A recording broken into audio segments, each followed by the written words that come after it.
संगत देने वाले जो होते हैं ये सोचते हैं पता नहीं क्या कहेंगे, इनकी बात तो कुछ समझ में नहीं आ रही है। ज्यादातर समझने की बात संसार की आती है, क्योंकि संसार की जो बात है वो जल्दी समझ में आ जाती है, माया से संबंधित होती है, जिसके आगे पीछे दाएं बाएं काम क्रोध लोभ मोह लगे होते हैं। कुत्ते तरीके से कुत्ते की भांति बिल्ली की भांति ये सब घेरे रहते हैं, घेरे रहते हैं अपने शिकार को। और ये शिकार, इनको आदेश किसका है? ब्रह्मा विष्णु महेश का। ये बहुत बड़े ऊंचे शिकारी हैं। ये संसार रूपी तालाब के अंदर में माया रूपी जाल फेंक करके और हम जीव रूपी मछलियों को पकड़ना चाहते हैं, जीव रूपी मछलियों को पकड़ना चाहते हैं, पकड़े रखना चाहते हैं और अपने जाल में फंसाए रहते हैं। लेकिन जिसने अभी ये किसी मतलब धारदार औजार से तो काटा नहीं जाता, ये जाल काटा नहीं जा सकता है। ये संसार रूपी तालाब के अंदर में जो मायावी जल भरा हुआ है, इसमें हम जीव रूपी मछली फंसे हुए हैं। तो इस जाल को काट करके कौन निकलने की किसके अंदर क्षमता है?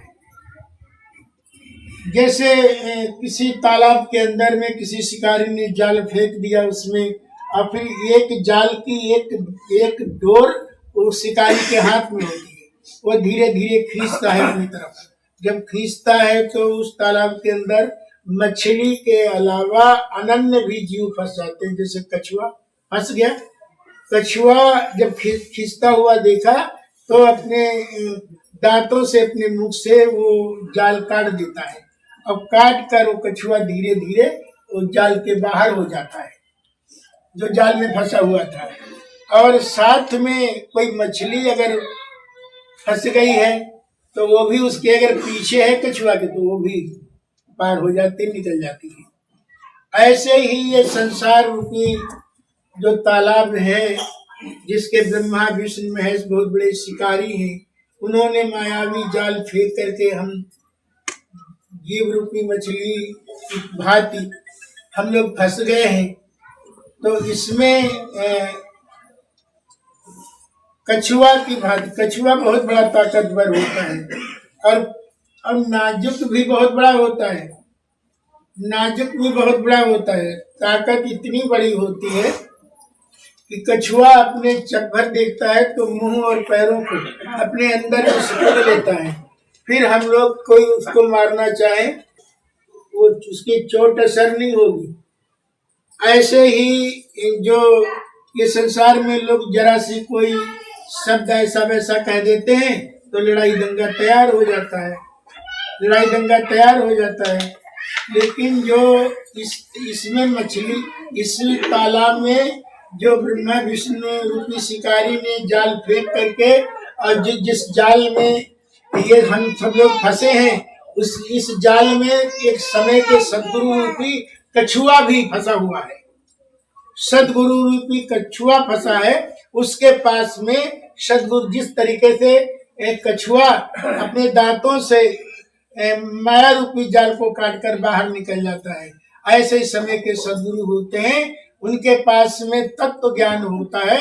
तत्व ज्ञान से ये माया रूपी जाल को काट कर और इस जीव को पार कर देते हैं। और फिर जब पार कर देते हैं तो वहां पर सुमिरन का विषय है। सुमिरन कर ले ओ रे मना तेरी बीती उमरी हरि नाम बिना। नाम, यहाँ नाम आता है, राम नहीं आता है, कृष्ण नहीं आता है। क्यों?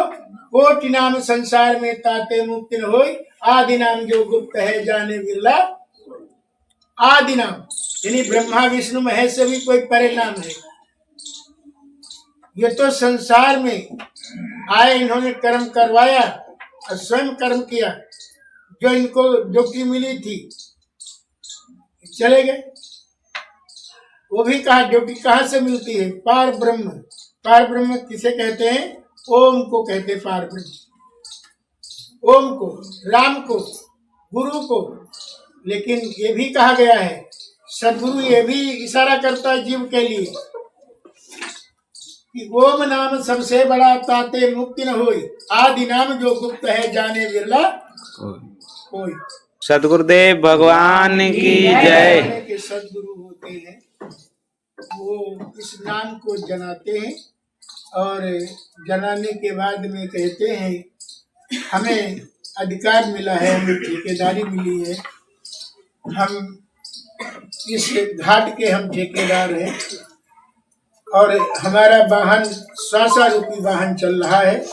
इस पर हम तुम्हारे जिस मन को हमने ज्ञान दे रखा है, इस ज्ञान की तुम्हारे अंदर में सूझबूझ है, इससे तुम इस वाहन पर बैठ लो। बार बार कुआं देखा है हमने, हम ट्रेनिंग में गए थे इधर कानपुर से जिला हमीरपुर बांधा, तो वहाँ पर गांव में जब जल लेने पानी लेने जाते तो वहाँ पर कम से कम 200-150 गहराई में पानी मिलता, तो हम लोग वहाँ पर एक ऐसे ऐसे लकड़ी रखी जाती उसमें या कुएं के ऊपर, तो उसमें खींचते थे उसको। तो रसरी से जब खींचते थे तो लकड़ी में ये देखते थे कि लकड़ी में चिन्ह बन जाता था, निशान बन जाता था। कहते रसरी आवत जात पर सिर पर पड़त निशान, उस पर निशान पड़ जाते थे। ऐसे ही सुमिरन मात्र से सुमिरन करो, यह मनुष्य रूपा ने इसी नाम का सुमिरन किया था। इसी नाम का सुमिरन राम के गुरु विश्वामित्र ने बता जनाया तो राम करते थे। यही कृष्ण के गुरु दुर्वासा ऋषि जब तक गुरु नहीं किया तब तक उल्टे सीधे मतलब सारे उनके काम थे, अद्भुत थे काम। कामों के अंदर कर्मों के अंदर में रहस्य था और रहस्य ही ज्ञान था, वो प्रकाश था। और वो प्रकाश आंखों का देखने का विषय नहीं था, वो ध्यान का विषय था, चिंतन का विषय था। वो विषय कृष्ण के पास थे। कृष्ण तो जानते थे सब कुछ, लेकिन उन्होंने देखे ये ऋषि मुनि क्या करते हैं, ये आंख बंद किए हुए गुफाओं में कंदराओं में बैठे हैं, ये क्या करते हैं देखें, ये हमारे लिए संकेत करेंगे, हमारे लिए इशारा करेंगे, अर्थात नहीं करेंगे। तो कृष्ण भगवान ने तमाम उल्टे सीधे कार्य किए। कहीं तो लड़कियां नहा रही थी निर्वस्त्र होकर के, उनके चीर उठा ले जाना और वहां से रुक्मिणी का अपहरण कर लाए, रहने लगे, कहीं महलों में रहने लगे। तब कहीं ऋषि मुनियों ने योग में द्वारा योगी जति सन्यासी जब गुफाओं में खोहों में बैठे हुए थे, जब उन्होंने जाना, वो तो उनका मन तो तीनों लोकों में विचरण करता था। बैठे थे गुफाओं में कंदराओं में, जब उन्होंने कहा कि ये तो कृष्ण को हम पार ब्रह्म समझते हैं, कृष्ण का हम लोग ध्यान करते हैं, लेकिन कृष्ण तो अभी बगैर गुरु के मौज ले रहे हैं, ये कृष्ण के लिए ये उचित नहीं है। इसलिए ऋषि मुनियों ने इकट्ठे हुए और ये प्रोग्राम रखा, उसमें कृष्ण रुक्मिणी को बुलाया। ये जाकर के बैठे हुए थे दार्शनिक के रूप में। कहाँ पर एक ऋषि बता रहे थे कि यहाँ पर ऐसे ऐसे योगी बैठे हैं, ऐसे ऐसे जो राशि ठाठ में हैं, और कमी उनके अंदर में ये है कि उन्होंने सदगुरु की अभी शरण नहीं ली है। उन्हें तो सदगुरु के पास जाना पड़ेगा, क्योंकि अलग अलग अपना अपना नियम ढंग तरीका होता है। ये मृत्यु लोक में गुरु की आवश्यकता है।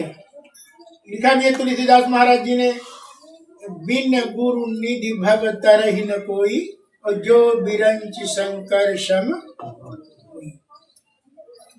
और इतिहासों में लिखा है सती अनसुईया इतनी बड़ी ताकतवर थी, इतना बड़ा आत्मबल था कि अनसुईया ने अपने सत्य के बल से पति की सेवा, पति की तप करके, और अनसुईया ने नर्मदा को स्वर्ग भेज दिया। ऐसे ही चली गई नर्मदा स्वर्ग में। ब्राह्मणी लक्ष्मी पार्वती को नारद सत्संग सुना रहे थे। सत्संग सुनने पर वो पहुंच गई नर्मदा, तो एकदम पूछने लगी देवियां, कौन हो तुम, यहाँ कैसे आई हो, तुम्हें यहाँ किसने भेजा है, किसके अंदर में इतनी बड़ी ताकत है। बोला कि हमें माँ अनुसुईया ने भेजा है। कहा कि यहाँ से जाओ, यहाँ पर तुम्हारा भी अधिकार रुकने का नहीं है, और मृत्यु लोक में वहां जाओ और वहां पति करो, जा करके पति की सेवा करना। पति की सेवा से तुम ये इस लोक में आने के अधिकार नहीं है। हम अपनी मर्जी से नहीं कह रहे, शास्त्र गवाह है। एक ही धर्म एक व्रत नेमा, एक ही धर्म एक व्रत नेमा, काय वचन मन पति पद प्रेमा। पति की सेवा करो जाकर। अब पति की सेवा करके तभी तुम ऐसे लोग ऐसे एक बार हम बोल रहे थे तो कहा कि ऐसे पति वही तब पी के आओ तो वही तब लठिया होता है हमें, अब उनका सेवा करें।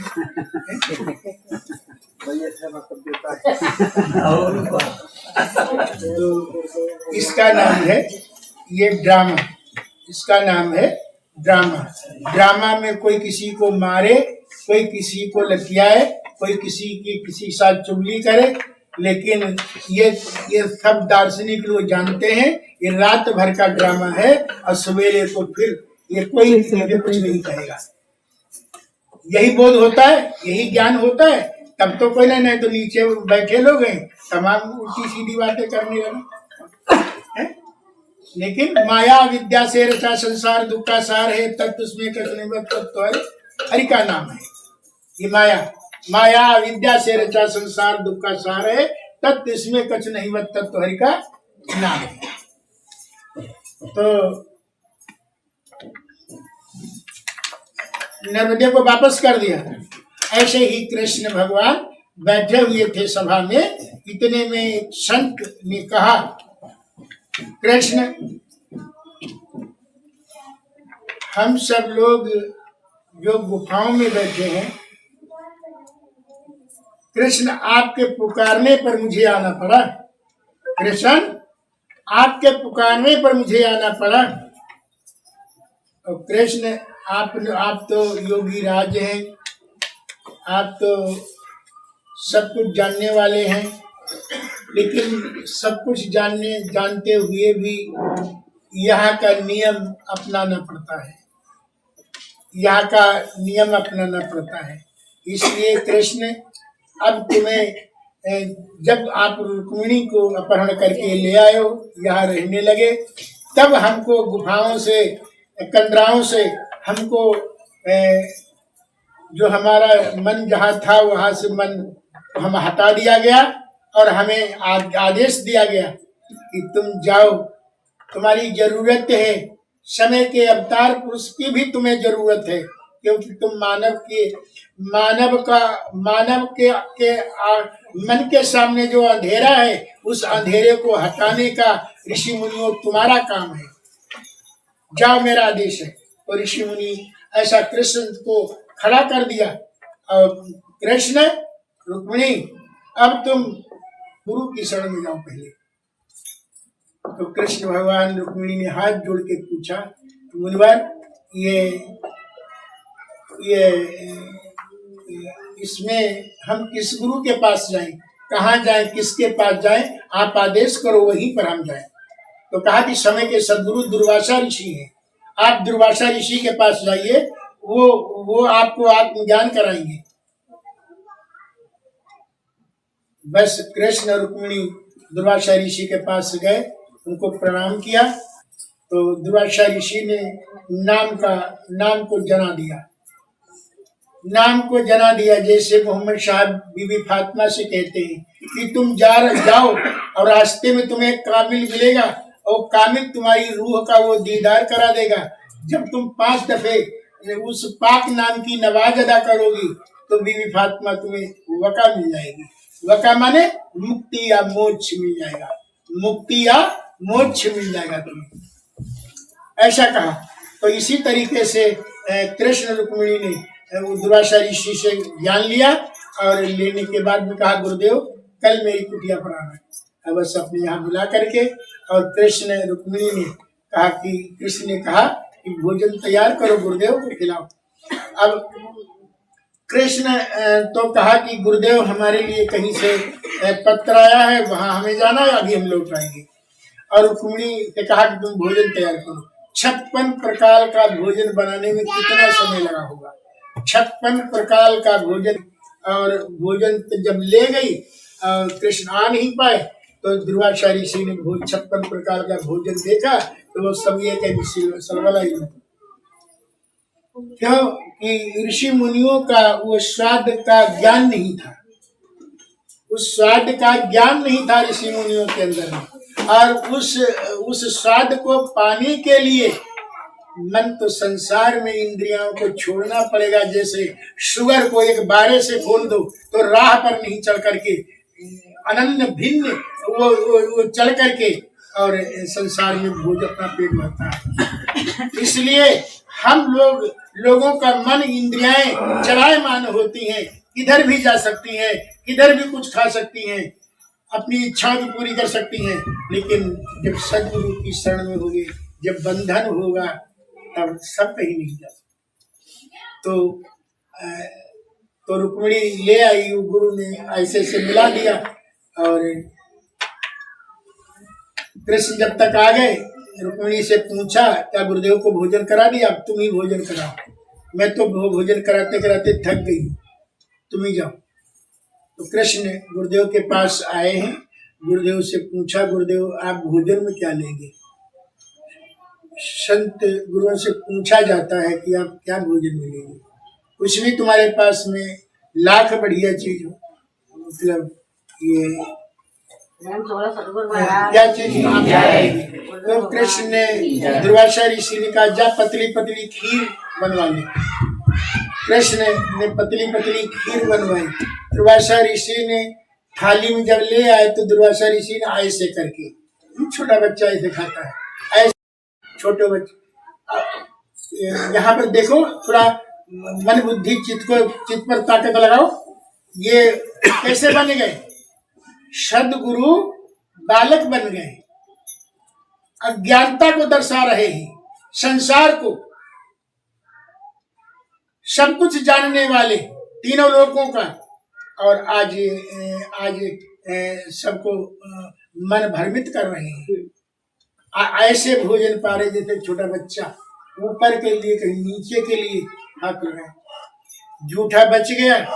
कृष्ण को कहा कन्हैया तुम जाओ एकाग्र में एकांत में जाओ और निर्वस्त्र हो करके इस खीर को पूरे बदन में लगा लेना। कितना गुप्त गुहा, इसलिए गुप्त गुहा ज्ञान सदगुरु के पास होता है। उन्हें मालूम था कि हमें अपनी शरणागति आए हुए शिष्य को ऐसा बनाना है जहां पर संसार का कोई शस्त्र काम ना आए मारने का। वो पूरा शरीर कृष्ण का वज्र का हो गया था और जब पैर में लगाने चले तैसे एकदम ये ज्ञान हो गया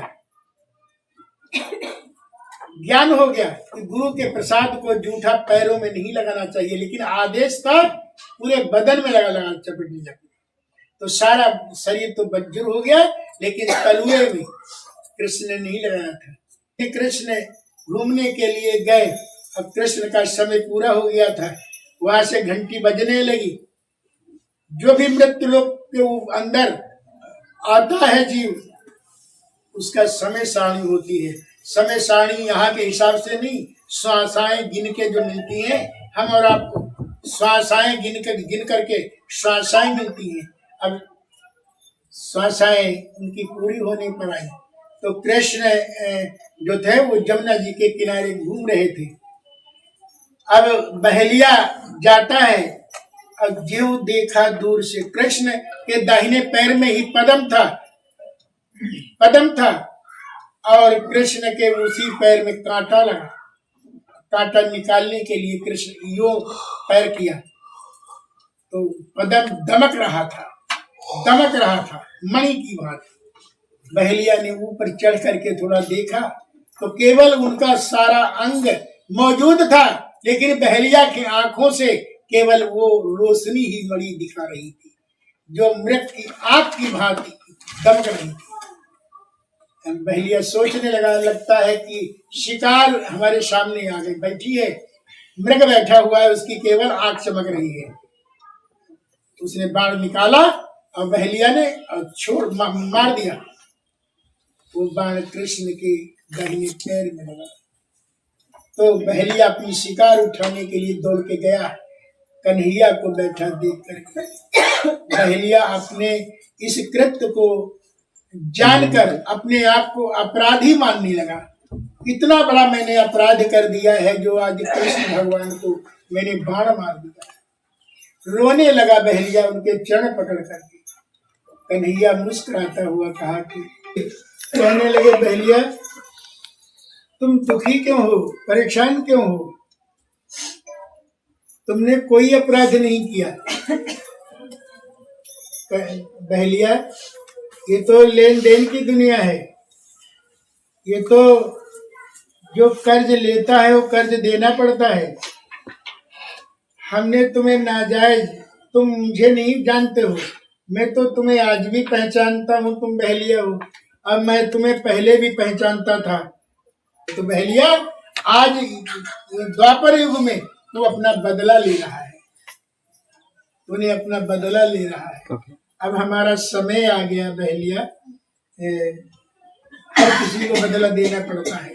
तो भगवान कृष्ण वहीं से कहीं कर यमुना जी में प्रवेश कर गए और यमुना जी में प्रवेश करके जो गले के जल से पहुंचे और बस फिर उन्होंने एक मंत्र उच्चारण किया, ओ शर्वो प्राणायाम शांति शांति। वही कृष्ण भगवान यमुना जी में समय पूरा करके वो चले गए। गुरु महाराज की जय।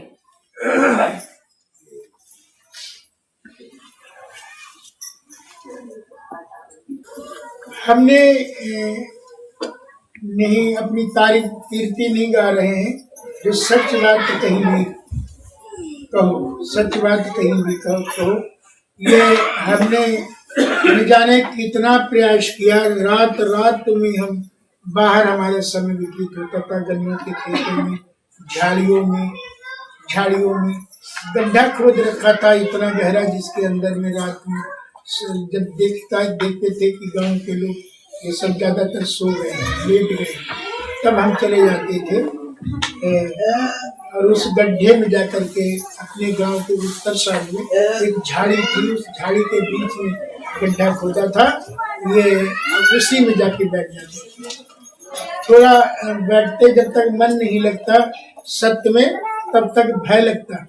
जब मन सत्य में नहीं जुड़ता तब तक उनकी वो अपनी ड्यूटी करते थे, जिसे काल है, भय है, दुनिया के मतलब जो देवता है, शैतान है, वो सब ऐसे खिलाते जैसे एक लटा कुत्ता हो, कमजोर कुत्ता हो, और कुत्ते मतलब वो केवल मुंह फैला देते हैं, मतलब तो हट जाता है, भाग जाता है। ऐसे ही ये सब दिखाई पड़ते थे, लेकिन जैसे ही मन आत्मा से जुड़ गया